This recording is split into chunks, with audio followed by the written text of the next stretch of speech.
Hello, you lovely bunch. No respawns here. Hope you're doing well. So now that E3 is a full week behind us, what I wanted to do was have a wee chat and a musing session about the upcoming Wastelanders update for Fallout 76, which is dropping in fall this year. So effectively, I would assume November.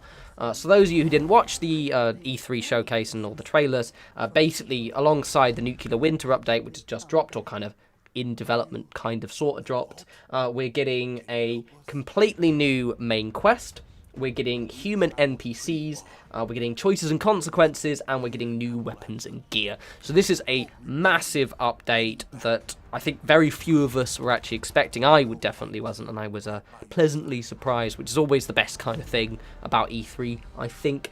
And yeah, it's going to be really, really quite exciting. So what we've seen in the trailer is we're getting the two new factions. So effectively this is 1 year on, which is why, by the way, I think the release date will be more or less mid to late November, because I think they're deliberately going to do it so it's a, quote, full year after you first left the vault. But effectively it's 1 year on, and then human NPCs have started, well, humans rather than, they're not, human NPCs have started returning to Appalachia. We've seen two factions. So we've seen a raider faction and what is a settler style faction. So the raider faction, we saw there kind of what looks like their main base, which is in the northern side of the map, where the crashed space station is. Looks quite cool, very, very ramshackle, very, very raidery. And then on the settler faction, or homesteader faction, we've gotten, well, a homestead effectively. So we've only seen one, which is that where you've got the Fallout, where Vault 76 is, just to kind of the west and a wee bit south, there is a small homestead with a kind of parked plane near it. So that's that one. Now, I would probably guess at the very least they're going to be several different homesteads, similar to how the Minutemen settlements in Fallout 4, where you don't really have one major settlement. However, we potentially might get a major settlement. For a while I thought it might have been Flatwoods, but I still think they're going to keep the base game story, which means Flatwood still has to exist as a sort of training hub. So I don't think they will, but potentially somewhere further south. I don't know where really. It's quite interesting. Or it's going to be said kind of loose settlements. It would probably make sense for the kind of power dynamic where you're kind of, if you side with the settlers, you're kind of unifying, you know, the disparate sections against a more unified raider force. Who knows? But yeah, that's going to be quite cool. Now, also, alongside the new human NPCs, we're getting actual dialogue trees as well. You see in the trailer, as well as kind of attribute, intelligence, and charisma checks. And I don't know if we're going to have skill checks as well. So, well, there aren't any skills, but perk checks related to certain dialogue trees, which is quite exciting. Completely unexpected, as I said, but a pleasant surprise. And also they mention choices and consequences. So this is where I'm getting quite intrigued with the direction that Fallout 76's single player, or kind of multi but single player content is going. And the fact is that I'm curious to how far these choices and consequences will affect the world around us. So as you played Fallout 4, right, you can, once you finish the game, you do things like destroy the Pridwin or destroy the Institute, and obviously that changes the world map permanently, right? I'm wondering whether we'll be able to have that kind of impact on Fallout 76. Now, for those of you who don't play many MMOs, you can have that kind of impact in an MMO. I always reference this quite a lot, but World of Warcraft has a phasing function. So the way that works is when I get to, Ice Crown, for example, for the first time, the area looks completely different by the time I've left it. And what they do is, dependent on how far you are in kind of a quest trigger, it will affect how you see the world around you. So that's why you'll be like questing around, and you'll be with your friend who hasn't done a certain quest, and then you'll go to an area and they'll effectively disappear. Even though they might be standing right next to you because they're in a different phase of the world map. So I'm wondering whether they're going to do that. I would like for them to do that. I think that's what they should do. I just don't know if it's actually able to be implemented in the current engine. It would be the cooler way of doing it, effectively, but I don't know if they're able to. But at the very least, we'll be able to decide the fate of people. But again, if they don't have a phasing element, if I decide to side with a faction and it kills the leader of the other faction, will that person disappear, or will I just they'll still be there, or if I, go to a certain area or I met them and they're still there, you know what I mean? It would be nice if they had a phasing function. I just don't know if they will. Or will it be like more of a community decision event where maybe if a certain number of people, maybe there's a big event over a period of time, and dependent on how that event is played out, maybe you'll get an A option or a B option. It's all speculation at this point. My preference would be some kind of phasing, but we will see. So on the speculation side, let's have a wee look at the roadmap. So I said I've got my monitors up here, and I've got the roadmap. So the reason why I look at the roadmap is because the roadmap is quite informative, especially retrospectively, because they update it and they kind of reveal what these various icons mean. So, for example, Wild Appalachia, now we can see it says new quest, new mode survival, and new features. Now, when it first started, we didn't really know what any of these things were. But now, retroactively, we can see, okay, I see that there's the silhouette of the sheep squatch. So that was, I get what that is now. You've got the tadpole quests. Obviously, survival isn't really very informative, but however, we know that means survival. And you've got the new features, which is, again, they've got the tadpole and what I believe looks vaguely like player vendoring, but it's actually a little bit hard to tell. Same with Nuclear Winter. We've got Vault 94, new features with the crown, so becoming the Overseer, and then we've got the new king, all the flames and nonsense in the Nuclear Winter. So let's look at Wastelanders. Now, Wastelanders, my favourite part about Wastelanders is they'd actually hinted the fact that you have NPCs literally in the image, and it just never occurred to me. Now, it would have been an absolute wild guess at the time, but as you can see, you've got the silhouette of what is a vault dweller with the vault jumpsuit on, and then you've got someone without a vault jumpsuit on. Now, initially, when I saw that, I was like, oh, it just means that you and another player are going to be what clearly is breaking into a vault to steal shit. But now that we look at it in the context of E3, we can look at that and go, oh, that was literally telling us that I'm going to be doing a quest with an NPC, and it's just very, very subtle, which I really, really like. That is very, very cool. Loving a bit of that. Very grand. Looking at that image as well, we can see that we will be breaking into a vault. They do actually mention that in the trailer. So alongside the conflict with the two main factions, there is some kind of end game heist or reward that you're trying to get at the end. So I imagine it's the two factions not only vying for dominance of the area, but also vying for whatever's in the vault.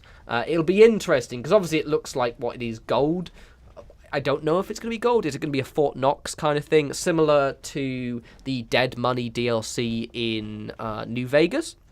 Or is the gold just kind of a placeholder for something else? Like maybe some kind of... I don't know if they'll need a GEC or anything like that, so something to kind of reinvigorate the landscape, but maybe meds, guns, who knows? But we're going to be breaking the vault, which is quite cool, with NPCs. There is also what looks like a boat, and I don't know if that's just an affectation or if that's going to be part of it as well. And it looks like it's a swamp area as well. So this looks like near the Maya. There is, which one is it?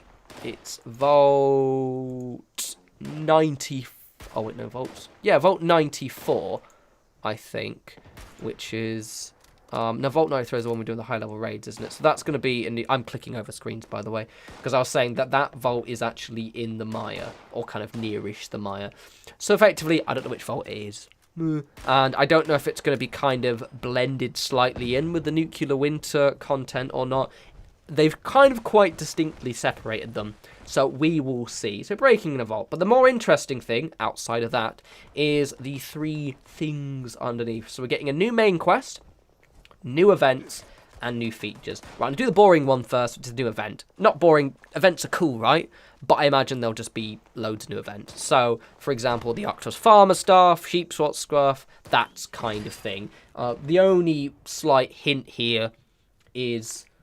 we've got 3 people. I did notice as well, obviously with the Wild Appalachia, we've got the silhouette of the sheep squatch kind of quite prominent. So the fact there is a boat quite prominent in the kind of the main image of the Wastelanders one might suggest that potentially it's going to do with a boat. That's about it. There might be one thing to do with the boat, but that's less interesting. Also, that means there'll probably be like new quests and stuff as well, but like smaller stuff like the sheep squat quest.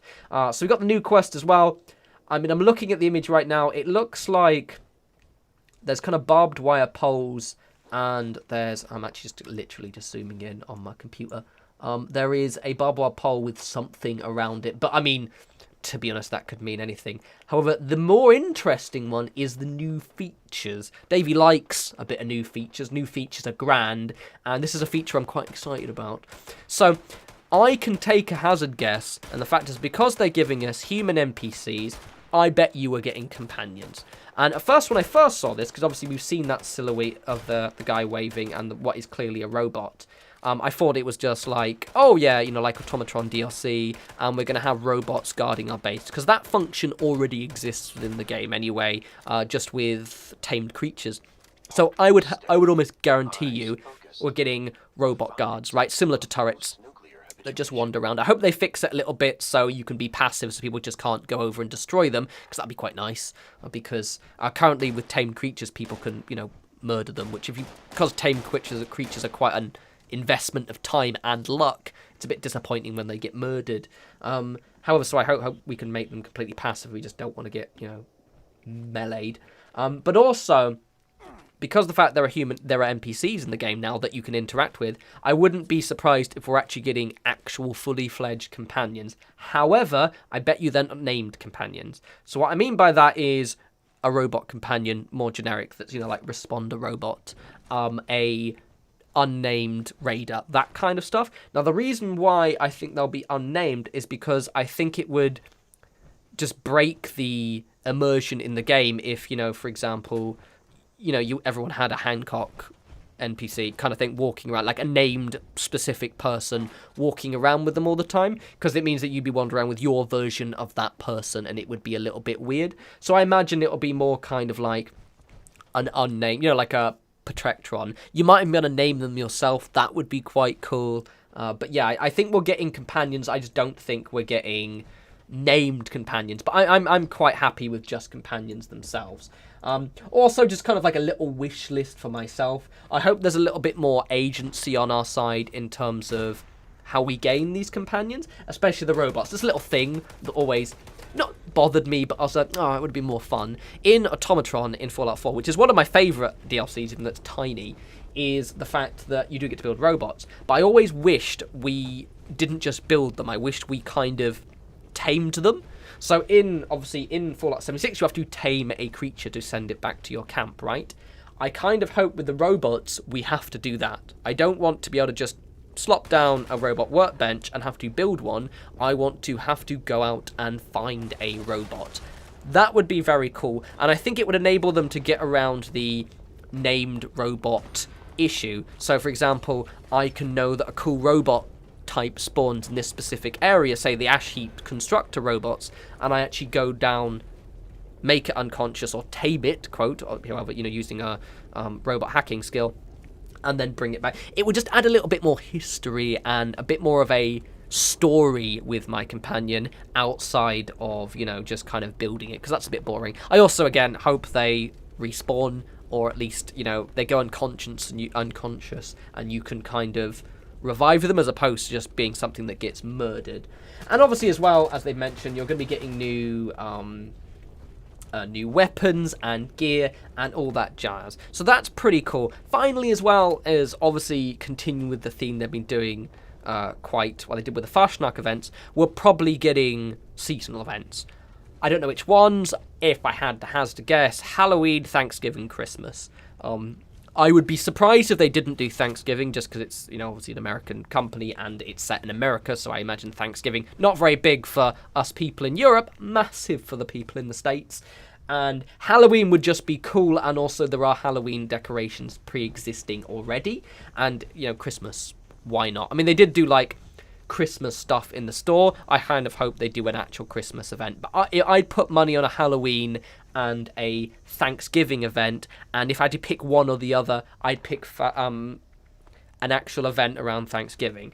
But yeah, I just wanted to kind of have a little bit of a ponder, kind of have a little bit more of a closer examination of the actual roadmap, and kind of get a few ideas of what we might be getting. Let me know what you think we're getting later on the year. Obviously, you know, someone might have dug something up on Reddit. It's worth noting as well that a lot of this stuff will be patched in way before release. So, for example, keep an eye out for data mines. I might even, if we get any particularly juicy ones relating to that potentially might be in upcoming updates, I will obviously make a video on them. If it's just kind of, atom source stuff, I won't.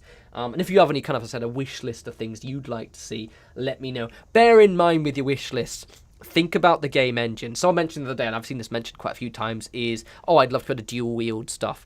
I just don't think that's ever going to happen because of the way that, it would have to change the entire skeleton of certain characters for you to be able to dual wield stuff. So I don't think we're getting, for example, completely new animations. I might be wrong, but my gut says no on that. But for example, features, more building. There's still junk decoration, for example, expanding the camp size, allowing us to build a second camp would be quite cool.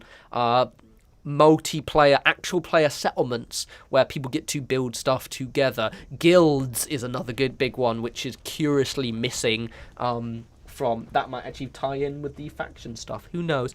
Anyway, hope that kind of gave you a few ideas. I quite enjoyed my little kind of staring at the images and seeing what I could draw out. As always, follow me on Twitter at norespawns. I will have another build up this week, as well as I think starting next week I'll start doing regular Elder Scrolls Online videos as well, because I'm quite enjoying that and want to make some content. Until that point, you guys have a lovely day, and I'll speak to you fantastic bunch soon. You take care.